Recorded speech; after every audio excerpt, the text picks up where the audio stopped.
I live my life a quarter mile at a time.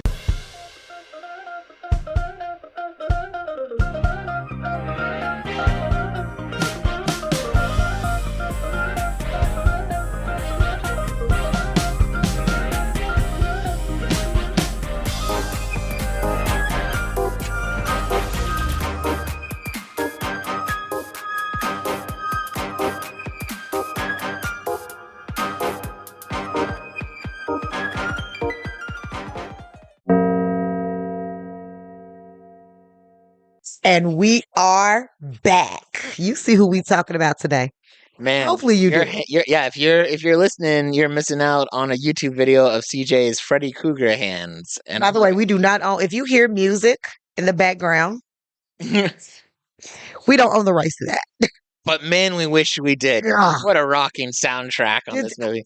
We're talking about the man, the myth, who's getting his Hall of Fame star. Is he really? He's getting it on October 31st. The man, Robert Englund. Oh, I thought you were going to say Freddy Krueger. Freddy Krueger is. He's Yeah. Freddy Krueger's getting his star on the Hollywood Walk of Fame, October 31st. That is awesome. That well deserved. Is it the same actor for all the Freddy Krueger Every movies? last one. Awesome. That's so cool. Every last one. Good for him. And I'm glad he's getting, Every last one.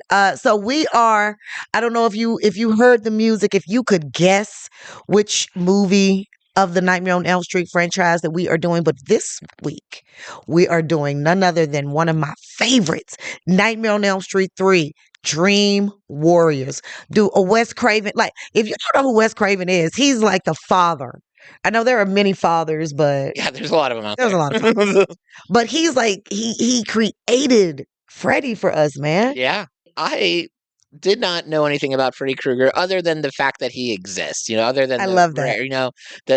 And I have to say, aside from the killing children thing, which he could probably stop, I really liked his character. You know what I was thinking? I was like, he would be a fun guest on a podcast. I loved his little one-liners. I think Are you Freddy, tongue-tied? you done, dude.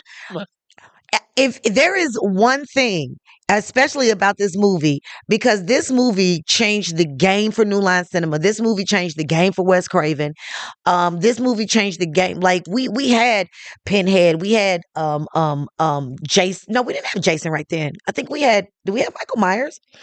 Ooh, I don't know. See, that's what I'm saying. I genuinely probably don't know the correct answer, but my gut is telling me Michael Myers was 90s. And this was 87. This came out in 87. This was the third installment of Nightmare on Elm Street. And if you don't know who Freddy Krueger is the bastard son of 1,000 crazed men. So because did they explain that a little bit in the movie? Like his mother was she murdered by 1,000 crazed men? No, you saw his mother in the movie. Oh wait, the nun, right? The nun. Oh yeah, the nun. His mom was a nun. She was creepy. Yeah, she was. Did she come up in later movies, or she seems like she was gonna go kill the children. She does. Freddy was burned alive, and his bones were splattered over everywhere. But for some reason, because he was damned to hell keeps sending him back to finish the job. Okay, yeah. So he's like he works for hell. He's like a agent of hell. He is a true agent of hell. Love that. So let's get into it. Nightmare on Elm Street. As you can see, I got my gloves. Hold on, I gotta get because it's. Those are cool looking. That's a cool looking glove. You think? Where did you get that? So I did a show. It was a Halloween show. It was an early Halloween show last month, and they were like, "Well, can we pay you in costume?" I was like, "Say less." I wish more people would. I was like, "Say less." Yes, absolutely. I appreciate that. So let's go ahead and get into it. Heather Langenkamp, Robert Englund, Craig Watson, my girl Patricia Arquette, but this was like her breakout. Which I'm terrible with names. Which one was she? Was she She was the main girl. the main girl, the adult one? No, Nancy was the adult. Okay, so she was the She was the girl yeah, who got put in the yeah. hospital. Okay, Right. cool. Yeah. Yeah. She looked She real was familiar. Yeah, Kristen Parker. yeah. Ken Sagas, Rodney Eastman, Jennifer Rubin, Bradley Gregg, Ira Hedden, a very young Larry Fishburne. Yes, yes. I like I did recognize him in the movie. Every time I looked at him, I kept thinking Morpheus. Okay. Penelope Sudrow, John Saxton. And John Saxton, for people who don't know, that is always that was the father of Heather. This was his last installment. He was killed in this movie. Yes. So he was was he in the first one? He was in the first That's one. kind of what I was gathering. He was one of the parents of the children who killed Freddy.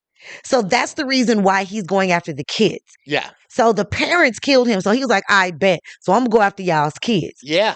So Freddy finally got them. I'm kind of team Freddy in that. Like, if that happened to you, like, and your mom was that crazy nun, pretty much. And And come be on our podcast. Like, we'd love to chat with you. So the director was Chuck Russell. The writers, Wes Craven, of course, Bruce Wagner. And Wes Craven went on to just do so much great stuff. I love Wes Craven. Let's keep it moving. What do you think the budget was? Oh,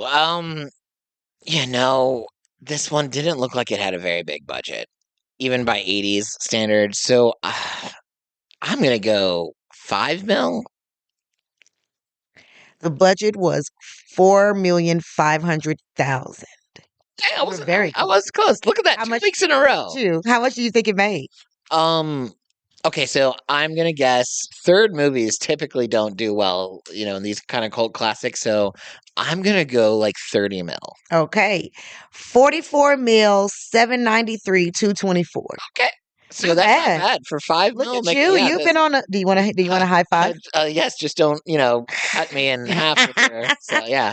So it's about 136. Runs about 136. It was came out in February 27th, 1987. This was my very first scary movie. This was? Do you remember? I remember the time and the place and how you watched it. I don't remember the time, but I do remember I was 6 years old. And I got a whooping because most of my stories ended and I got a whooping. And I wasn't supposed to have this on. And it didn't, and it was already, once it came out in movies, it went to VHS. I don't know how it got in my house. But I don't know if what it was an alibi. I'm not your mom, CJ. You could tell me. No. I don't know if it was one of my big cousins or something. I just don't remember. But I remember watching this movie and my mom walking in and whooping how dare you bring these demons in my house? Oh wow, yeah. She thought you were bringing Freddy Kruger. Yeah, I was bringing Freddy Kruger, and I was just like, I was enthralled. And then I got another whooping because I went to school and started going. 1, 2. Oh well, you were being a creepy child. I was being a creepy kid. That was a justified being a creepy kid. I wouldn't have whooped you. That not even close. I was a creepy kid. The only language that it was VHS, and when I say it went to when it was English, but it went to VHS. This movie did not go to DVD because it came out in 1987. So for those who are watching right now, what is a VHS? It goes into like this big thing, like a VCR. Yeah. And then you put like a cassette tape and then you had to rewind it. And then I remember everything about this. Yeah. Everything about this movie, like from the cover to the video to my lunchbox. Like this movie really transformed how I looked at scary movies because I was not afraid. You weren't afraid for this. I was not afraid. As scary as it was as a kid, and you're seeing skeletons and I mean the special effects of it in 1987 were ridiculously good. Like looking back on it now, they still are not. It's not shabby. I felt like it was a little cheesy, but I liked it because it wasn't scary to me. I felt like I was watching a superhero-esque type movie, Oh, so you would consider Freddy a superhero? Oh no! He would be the super villain. I would consider the children in the dream world when they had superpowers and they were figuring out. I mean, it was literally called Dream Warriors. it felt like I was watching an 80s music video. It was but I all that to say is I enjoyed this one even more than I enjoyed last week's Insidious. Well, good. Yeah. So I have some. Well, then I'm going to give you some good reviews. Oh, look at that. We're doing positive today. We're Got not. it. Well, maybe, but let's give you some. Let's give you some facts about this. Okay. So one of the main quotes from this line, and I know you can remember it. One of the main quotes, "Welcome to prime time, bitch," has been Yeah. quoted since the drop of this movie. That's awesome. So that's one of the famous. That was a good line. That was one of the best lines of the movie. Has been quoted like over 1 million times in Yeah. this movie. It's been in a million other movies. And they're like, "Well, welcome to prime time, bitch." So that's and been this going is on. where it came from. That's funny. Yep. That's cool. The white streak in Nancy's hair is seen on her right side, but it was on her left side in A Nightmare on Elm Street. Huh. Now, the reason that her hair was streaked is because Freddy scared her. Yes, and just so she had like the trauma. She had the trauma of that, right? Like Rogue and X-Men. Pretty much. Yep. And that's why I liked her.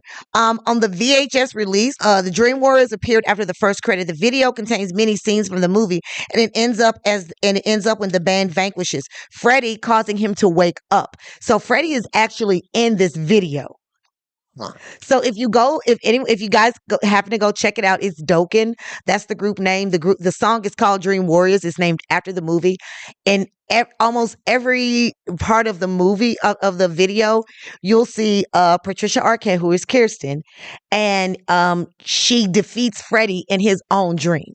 Huh. That's weird. Like, so she's invading his. She invades his space. Yeah. So people don't, and I think that's the real, because the video was actually in the movie, and I think that's the real reason why people don't realize, like, Freddy dreams too, guys.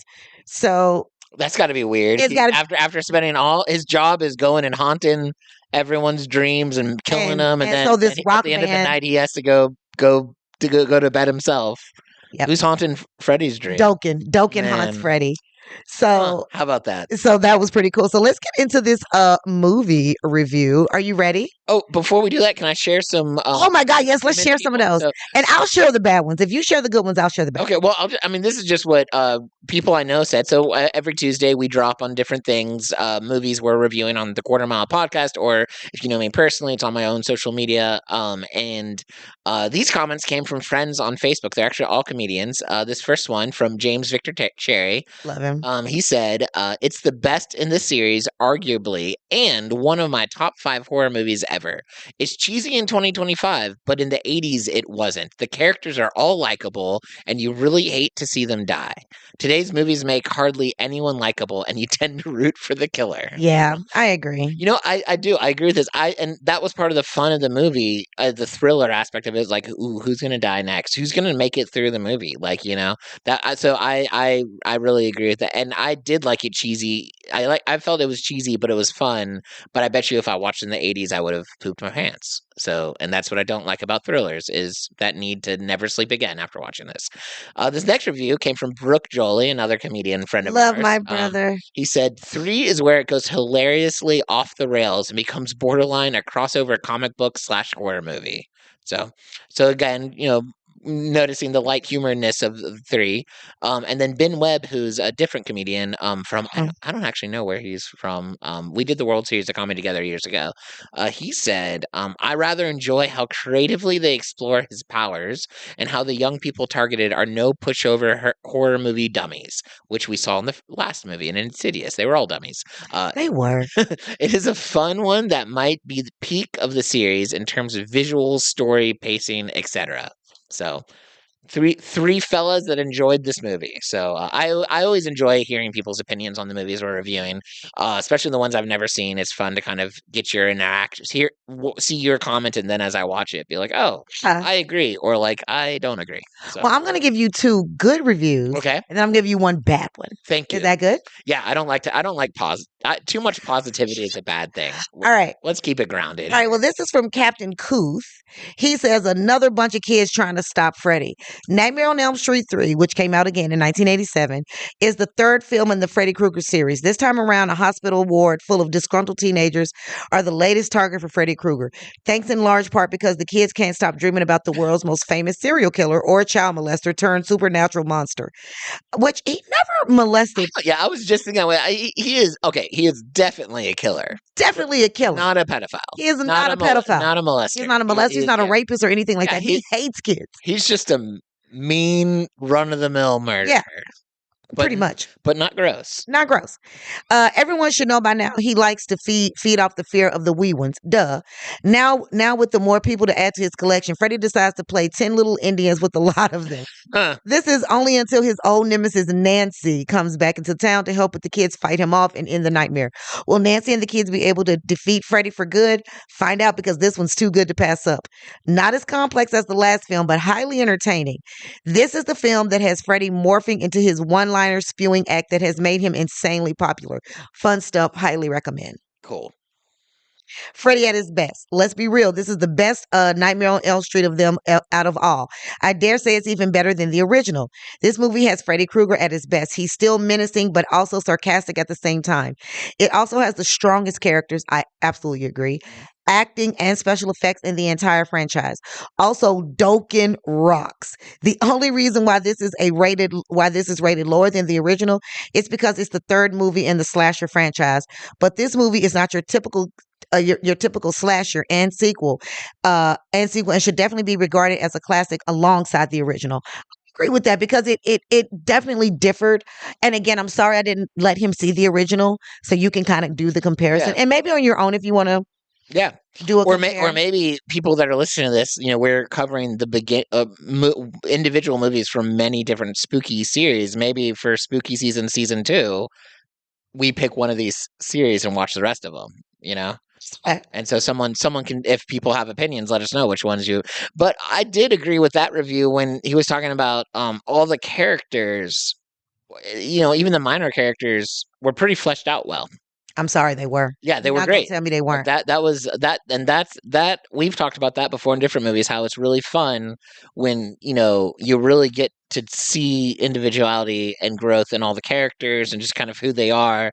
Not all movies do that well. Nope. A lot of times it's easy to focus on 2 or 3 of them and build those people up. But you really felt like you knew all the kids in the psych ward that were there. I mean, that's how I felt. I literally felt like I could identify with all of them. What were you going to say again? Even the creepy orderly, we didn't they took time to make that guy weird. I'm telling you, Wes Craven, the writers in this really made, and then the actors. It's not just the writers; the actors gave feeling to that. You know what I'm saying? So here's one that you're going to like. Breaking point of the series should have stopped before this one. First of all, I have to admit, I was deeply surprised to find myself really liking this, really liking the original movie. It set a premise to the great concept and a fascinating premise for a villain. And I can perfectly understand that you'd want to make a sequel to the original movie because leaving the first movie somehow left Mysterious behind and you want to dive into the universe to find out more. The problem about the rest of the series is that they just don't work, in my opinion. Elements do, but as a whole, nope. I felt number 2 kind of had a good idea. Trying to follow up with the original movie, I didn't like number 2. If y'all want to go see it, you can go see it. It was okay. A lot of people have been trashing number 2 in my comments. I just did. Number 2 did nothing for me. Mm-hmm. It just didn't. Honestly, it was. I'm sorry. No it was okay. The point of the plot was there. It just wasn't as good of a movie as the original, but nice try at least. A mediocre sequel, but with some highlights. The third installment has a whole nother story. It starts off well enough, presenting us with Patricia Arquette in an early role. By the way, shouts out, this was one of her first roles. Yeah, an insomniac girl not daring to sleep, but does have a nightmare about Freddy, going crazy, and then being put in a mental institution where a lot of kids seem to have the same problem with Freddy occurring in their nightmare. So far, so good. Then it's straight downhill, and then he just goes, "Oh Jesus, this is long." Yeah. He wrote another movie. He wrote another movie. Everything, pretty much, he said everything about this movie was just so stupid when added together. Elements was quite good, but they just downs in the misery of the wholesomeness. So if you're ever going to watch A Nightmare on Elm Street and haven't already, see number 1 and try not to see the others. Okay. Jeez. Goodness, yeah. I don't know who he was. That man's name was Amos. And he's not wanting Amos more of Nightmare on Elm Street. No, he wasn't. But I don't. So the only thing I can kind of say and it'd be interesting to see when he wrote that review because if 2005. okay, so that's a little bit. I mean, I was gonna say if it was like 2020 something, I would be kind of understanding because like watching it with our modern day lens, to me there was no horror movie aspect to it. It was funny, it was campy, it was goofy, it was silly. It was fun, like it was, but I didn't. Whereas in the last movie, I was like, it was scary to me, and I don't, and I personally don't love that about horror movies and thrillers. But this one was just, a good chill watch. I just loved it. Nightmare on Elm Street, and it has so many. But this came, like I said, this. Now, what genre do you think this is? Remember, they have different genres. Okay, so I remember from last week it was gory, supernatural, and like metaphysical or something. Yeah, and you can also have fantasy. And fantasy. Okay, so it might be fantasy, but I'm gonna go gory on this one. It's actually just fantasy horror. Oh, okay. Even though, and I guess because you didn't see as much blood, yeah, but you saw death. Yeah, well, I mean, he literally. The guy who went out the window, he was held up by bloody things, like I was like, to me that was like pretty gory. But you're right, it was Philip's like death was an accident, nothing more. Also, can we talk about how dumb this hospital is? Like they're again, I think a keystone to a good scary movie is people have to be freaking morons at the beginning of the movie. To this day, I still don't understand how she got her head in the TV. I don't know either. There was no chair under her. Yeah, no. She had to, because he can only like make people do stuff. Yeah. So what was it she was seeing that like convinced her to just slam her head into a TV? Oh, well, the TV wasn't working. So when he came out of the TV, and it was like, and because that was what she always wanted to do, was be in TV or be on TV. She wants to be an actress. And that's when he best line in the 1980s. Welcome to prime time, bitch. And then he slammed her head in. But everybody's fear was a fear of them. Yes. So Kirsten's was going to sleep, but and then in Dream Warriors, you found your strength. Yeah, absolutely. When you're in the dream, that's where like the kid who could walk, Exactly. I thought that was cool. Although I thought it was funny, but like ill humor that his big fear was a evil wheelchair. Oh my God, I know. That was so horrible. But he took care of it, man. He wizarded up. He did. I am the wizard master. Oh, so good. Okay. We're going to get into this AI summary, but I'm going to see if I can do it in the voice of Freddy Krueger. I don't know if I can. I think you can. Right. We discovered your weakness, your kryptonite for vocal aesthetics last week. Okay. But this week, I think I have faith in you. Well. Dream Warriors, eh? My third little dance with those pesky Springwood brain chuckles darkly. So there I was, having a dark, delightful time, picking up those last of the Elm Street children. Well, the ones who survived my previous visits anyway. But wouldn't you know, they've gone and locked up the remaining kids in that Weston Hills Psychiatric Hospital. Something about suicidal tendencies. If they only knew the real reason those sweet little dreamers went to fall asleep. Claw scraping sound. Enter Nancy Thompson, my old favorite. Now all grown up and working as a dream therapist. Still trying to play hero, that one. She teams up with Dr. Gordon to help those troubled teens, including young Kirsten Parker, who's got a very special gift. She can pull others into her dreams. Ooh, the possibilities. But here's where it gets interesting. Those clever little lambs discover that they have special powers in the dream world. Oh, one becomes a wizard, another a warrior. There's even one who turns into a punk rock dreamboat. I loved that part. They think they can band together to take old Freddy in his own realm. What they don't realize is that every nightmare they have ever had only makes me stronger. And when they finally face me in this dream battle, well, let's just say some dreams end in ways you could never expect. Welcome to prime time, baby. 1 and 2, Freddy's coming for you. That was good. Okay. That was good. That was that solid. creepy? That was good and creepy. Yeah. That was good and creepy. That's fun. Yeah, this felt like Breakfast Club meets Scary Movie is what I felt like. It felt like they were like, I just kept feeling like Emilio Estevez was going to be jumping out at some point. I thought this movie was good from top to bottom. The Yep. fact that people and I don't know if you realized it, but Kirsten didn't live in the house. She was making the house. Huh. That the paper mache. Excuse me. That's why Nancy went to ask her, "What is this?" And she was like, "It's just a house for my dream." Yeah. That was the house. She was like, but I grew up in that house. I grew up Yeah. in that house. Well, Yeah. that was the very first house that anybody was ever attacked in. Yeah. Okay. And that was That the house was that Elm she would Street. go to in her And dreams that was the house with all the on children. Elm Street. Yeah. Now, were those children's in her first dream? Were they real? Like, with that little girl probably was someone who died. Oh, that's a bummer. Yeah. Every child there is either a representation of somebody that Freddy has killed Mhm. or somebody that Freddy has Yeah. taken. And that's how he gets so strong. That was a creepy part when he showed up. It showed his The souls and of all- my yeah. children. Yeah. Give me strength. I remember. That's crazy. I remember every line from this movie. Yeah. I love how much you love this movie. I just love the effect that movies have on us, and when you find your movies, I think Freddie was and again it was because I wasn't supposed to watch it, but he didn't scare me as much as like Michael Myers did. Right. Like that scared me. Like I felt like I was Kirsten and I could control my dreams. So I Yeah. think the Dream Warrior made me real. I got into astrology right after that. Like I went heavy into dreams Yeah. because of Dream Warriors. Look at that. Dream Warriors helping you beyond movies. Yeah, like That's I was like, dude, that's what I wanted to be in horror movies. I knew I wanted to be an actress, but Freddy Krueger made me want to be a horror. Yeah, that's awesome. Have you been able to Only do some horror one, movies? only one, and it was a clown movie. Ugh, gross. See, yeah, no, and see, It's fun though. it was, and which was messed up is when those clowns were, when that stuff was going on in Nashville and not Yeah. Kentucky, Yeah, I remember and that. that's when I was shooting. Oh, that's when you were doing the clown. Right, I was doing the clown movie, so I've only been able to do one movie where I was like scary and stuff like that.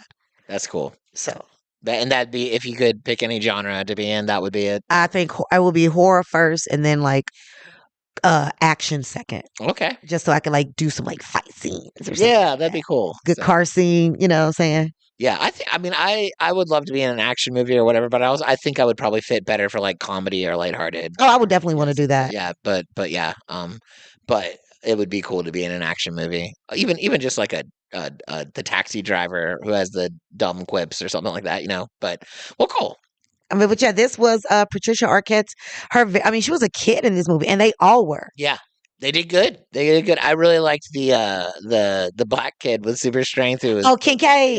Yeah, I liked when he started like trash talking. Well, let's start guessing and start messing. Hey, Freddie, where you at, at you punk face pussy? Dude, you know what's my favorite one was the sand when they were going in the. Oh yeah. That was great. That was the whole movie. The whole movie. I already know what you're rating this one. We can go on to our ratings right now if you want to. Let's do it. Let's go. Let's go to the ratings right now. What are you rating it? Too fast. Too fast. All right. It has changed your life. Changed my life. It did change my life. Yeah. I'll give it a fast. I enjoyed it. Did you? I did. It was a good time. I also liked that it didn't feel like it was too long. Okay, exactly. And so, because it was 80s. It was only an hour and 36 minutes. So I like, it's exactly an hour and 36 minutes. Yeah, it was only an hour and 36 minutes. So it kept my attention. It told a story. The characters were well developed. I had fun watching it. Was it like, did it make me want to be like, oh, let me go watch all the Nightmare on Elm Street? I mean, it's not really my genre. Right. But like, I feel like I have a better appreciation for it now after watching them. Let me ask you this. Were you surprised to see Larry, who you guys may know as Lawrence, but were you surprised to see Mr. Fishburne in the movie? I was pleasantly surprised. Like, I mean, it's just you forget that actors, well, one, we're young, and then you forget they develop that they do other stuff. So yeah, so I liked it. I like seeing his. That brought a smile to my face. He did a good job. He's a good actor. I mean, I think, like you said, when it comes to rounded out characters, he reminds me that anything that he does, he's always whenever they cast him, he does a perfect job. Yeah, absolutely. And I have to agree with you, from the doctor to the sexy nurse, trying to seduce Joey. Yep. Like, even her character as at the beginning, What little role that she had, she did it well. Where like you knew exactly what kind of character she was. The mean head nurse. Oh God, like, yeah, she was She horrible. did it awful. But like Hold you fully yeah, responsible. but like they all did so well at their roles that as a viewer, you knew about that character, even with what little. I mean, you think about the medical staff, like they were all powerful characters, but they didn't have a ton of No, ton to do in the movie. I just think the only part that, as a kid, and I'm going back to my thought process. How did he walk through the wall? That was the only thing. Which Joey, when he was. Remember, he supposedly walked through. was he walking through walls? I mean, that's the only way he could have got to the top, because they would have heard him go through those doors. Yeah, well, I mean, I think it's just I thought he was walking through a lot of unlockedness, and people like the door. I mean, because they were able to go in and out of there, like they were able because he looked out. That's true. I forgot. It was a very weird psych ward. It just goes. I mean, I think rule number one with horror movies is expect people in charge to be stupid, whether it's the parents of the kids who are being possessed or whether it's the doctors in the psych ward. Yeah, let's leave them. Let these potentially suicidal kids. Let's leave those doors unlocked. Oh, and Zsa Zsa Gabor was on there. Shout out to Zsa Zsa Gabor. Who was he in it? Zsa Zsa Gabor. You don't remember who she is? I am terrible with names. Zsa Zsa Gabor. She was one of those. Hello, darling. Yes. Okay. She was on the TV, and that's right. Okay. Yes. Yeah. So that's why she hit the TV. So, but no. This movie honestly changed. Literally, this was probably one of the first movies besides The Wiz to change my life, like in a scary way. The Wiz made me want to be an actor. This movie made me realize what type of actor I wanted to be. Huh? How about that? Yeah. That's really cool. Because I saw The Wiz when I was 4, and I got to see it on Broadway, and I was like, oh, that's what I want to do. But this movie, no, I was like, oh, I could do that. Right, and I love that because they all did so well in this movie. So so that's a good movie to make you. And they've gone on, and again, shouts out to my favorite because he's getting his star on the Hollywood Walk of Fame. I'm so excited about that. Like, I cannot wait to watch that. That's awesome. It's the I didn't know that. I didn't know that. That's really cool. I've been following Robert Englund since this. Yeah. Since this. You have the claw to prove it. I love that. So let's get into and your best bits, huh? Yes, let's get into my best bits. Score is currently 1-0, me leading. You leading. All right, so I did write my best bits down this time. So because last time I forgot. Don't ask me why. Mm-hmm. But okay, best bits. So which scene is my favorite scene? Now, the whole movie is my favorite. Ooh, okay. Favorite scene of the favorite movie. The favorite scene of the favorite movie. Okay. When the doctor first encountered the nun. Okay. When the mom's head was ripped off. Ooh, that was a good one. Or when they were all in the quiet room. Huh. And then it started going crazy. Yeah. I'm gonna guess it was when the head got ripped off. It was. Was it? That was a good scene. That was a good scene. It was. Don't get me wrong. The nun is his mom. If you guys don't know. Spoiler alert. But well, I mean, at this point, they should have watched the movie. But the fact that it was like this, it was just so good. Yeah, it was so. That was some good effects. That was that. I was not expecting that as a kid. That scared me. That was probably the only thing in the movie that truly scared me. That mom was so awful. She was so awful. I know there's a sweet little girl. She was so sad to see her mom's get her head ripped off. But like, wouldn't it have been funny if like she was happy about it? Like if she was like, right, like, well, she's like, I know you're trying to kill me, but thank you. That lady was awful. Like, dude, that now bonus. Now I'm going to ask him a bonus question. Okay. Who was my favorite character? Ooh. Well, now in I'll give you 3. general? I'll give you 3. Okay, I was like, because I mean, I want to say Freddy Krueger. But No, no, no. Of course, it's Freddie. But Yeah. which one was it? Was it the rocker okay, when she became a rocker? Was it Kincaid, okay. or was it or was it Joey? Which one was Joe? He was the one that was a mute. Okay. So I I'm just gonna interject my opinion. I wanted to like that rocker so much, but she just didn't do a ton in the movie for me. Like I liked the idea of her, but then like playthrough didn't really work out. Um, I'm gonna go with Kincaid because he was my favorite.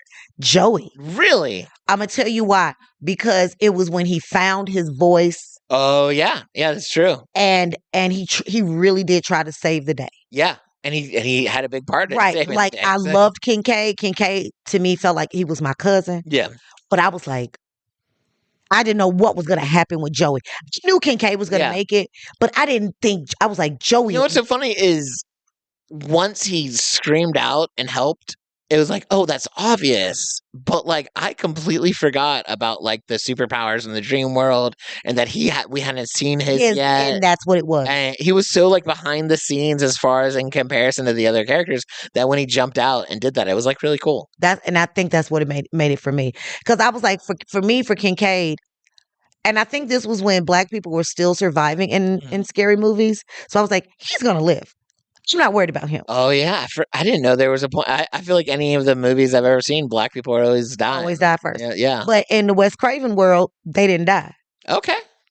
Like, and that could be why. So progressive of them. So oddly progressive in the 80s. What a weird thing to. I know, right? We're gonna not kill them in. Right. I mean, if you think about, because Candyman. Yeah. Candyman was our first Black true scary guy, Mhm. and may he rest in peace. Just now passed away. Mm. So. Yeah, like I knew Kincaid was gonna be fine, but Joey, I was like, what is gonna happen to him? He's in a coma. Oh my God. Joey was mine the whole time. Yeah, I thought he was. I think when I was watching that, kind of because he wasn't there for a while. I mean, because that was he was the one who was like tied up and all that. Like so I kind of assumed he was dead when he came back and said, Joey was my favorite character. Yeah. And then it went Patricia, then it went Kincaid, because I was like, Kincaid, that's my cousin. I felt like Kincaid was like in my family, and I knew he wasn't, but I just thought he was. Well, I mean, yeah, it's just and like James said in his comment here, like all of the kids were likable. Yeah, like my guy that was paralyzed, I was like, man, that's my family. Like, yeah, like all that they were all. So it was, which made it in a weird way fun to see who was going to die next. Yeah, like that was oh no. Yeah. So yeah, know they're not actually dying. Like I'm not saying that about I like watching children die. Yeah, but like in the movie, No, but this was by far one of my favorite movies ever in life. Awesome! I love that. I love that I got to share that with you. You're welcome. Thank you for sharing this. This one was a good. I enjoyed this one. Thank you. What is next week? What are we watching? So I believe we're doing The Conjuring. The Conjuring. Now that one sounds like it's going to be scary. It is. Okay, good. It is because it's actually based off of a true story. Really? Well, that's creepy. And then the last one, we're gonna take it back to a classic. Another one that I got a whooping on. Child's Play. Just follow us on the journey of seeing all the movies that led to CJ getting beat up by her mom. That's what we really want to see. But The Conjuring, and we're doing the first one. First one, yes. We're doing the first one. So that is scary. I'm not gonna lie about that. I'm not gonna lie. You're gonna probably be a little scared. That's okay. That's the point of scary movies. It is. So, yeah. Gia's gonna watch it in the daytime. I might. Sometimes like that's the plan, but then like life gets busy and like the only time I have is like from 11 to later than that in the evening. So it's like, well, and like last night when I was watching this movie, we were having like all kinds of storms and stuff. Like I was like, this is a perfect scary movie. Yeah, let me see. Last night, what was I doing? Oh yeah, sick. Oh, you're being sick, yeah. I was being sick. But this one didn't freak me out as much as Insidious. I think if I was watching Insidious while at least the beginning of it, while there was all the storms from last night, I might have had to been like, I'm gonna. Well, I'm glad because I didn't, and the reason because I knew Freddy. To me, it wasn't scary. So I was like, hopefully, it wasn't going to be scary for you. No, yeah. Well, and again, we're watching it from the perspective of today's lens. I think maybe if I'd saw it in 1987, I would have been I would have been a newborn baby at the time. But whereas I was a literally first grader watching this. Huh? That's fun. I was like, it came out in February. I was born in September, so I was just literally just a Yeah, month. February 87. Yeah, I was a few I months old. was not even 7 years old yet. Look at that. No, I was in the second grade because they pushed me This up. would, I mean, this would absolutely be a scary movie for a 7-year-old. Exactly. Like, and that's what I'm saying. Like, I remember not being scared. And I remember getting whoopings because I went back to school doing the what? I got so Yeah, cool. you're terrorizing the other children. I So. was. Speaking of terrorizing Better other lock children. your door. Fast. I mean, the whole song. Yeah, absolutely. The whole song. Well, thank you guys for joining us on this journey. We hope you enjoyed it. If you have not gone to see Freddy, make sure you look at the first one, but definitely check out the second, the third, the fourth, the fifth, Freddy versus Jason. Freddy. It's like I think 7 installments. Oh my gosh, this is your Fast and Furious. All right. Like, yeah. I can do that. Check them all out. I love that. Check them all out. Make sure you check us out on all platforms except X. We're not doing that. No, thank you. We're also not on Truth. And we're not on Truth. Ugh. Don't even think about that. And if you would like to be a sponsor, shout out to D&D. I got on my D&D. I've been trying to lose weight, and they're really helping me. And you did a show with them a few weeks ago. We performed with for a D&D show in Olive Branch, Mississippi. They Jealous. they currently are like pausing on a lot of the like production stuff, the shows and the arm wrestling contests and all that kind of stuff. They're doing the owner Kelly. She's recovering from some surgery, so just kind of taking it easy right now. Yeah. But you go to their website dndfitness.com. That's maybe not what it is, but it's linked on all of our things. And I mean, they have some really cool workout clothing. The whole these shorts are just amazing. Like I love them. I love everything about them. Oh, and if you want to be a sponsor as well, please hit us up, get in our DMs, let us know like, hey, I would like to sponsor you guys. I want to see what that's about. You're going to always get a shout out. You're always going to get promoted on Facebook, Instagram, YouTube, TikTok, all of that fun stuff. Reddit. Are we still on Reddit? We are on Reddit. You can absolutely find us there. I usually just interact with the subreddit. So the best way to find us is through Facebook and Instagram. But if you just type in a Quarter Mile Podcast, I swear to God, you will find this handsome guy over here and this tall 6'2" girl that's right here. 6'2"? Okay, hush. Yeah, just the Drew and the Giants. The Drew and the Giants. The Drew and the Giants. Yeah, show. Well, I'm not. I just wanted to hear Drew. 7 feet. I just wanted to hear Drew say, what's going on over there? For a second, I was like, wait, that doesn't sound right. But we just want to say thank you guys for always tuning in, always catching up, and make sure you drop a like, hit subscribe, drop a comment if you like this episode, and if you didn't, we don't care. Yeah, still drop us a nice. I will come in your dreams. Yeah, she's got that. Oof. Yeah, she's got the. And remember to live your life a quarter mile at a time.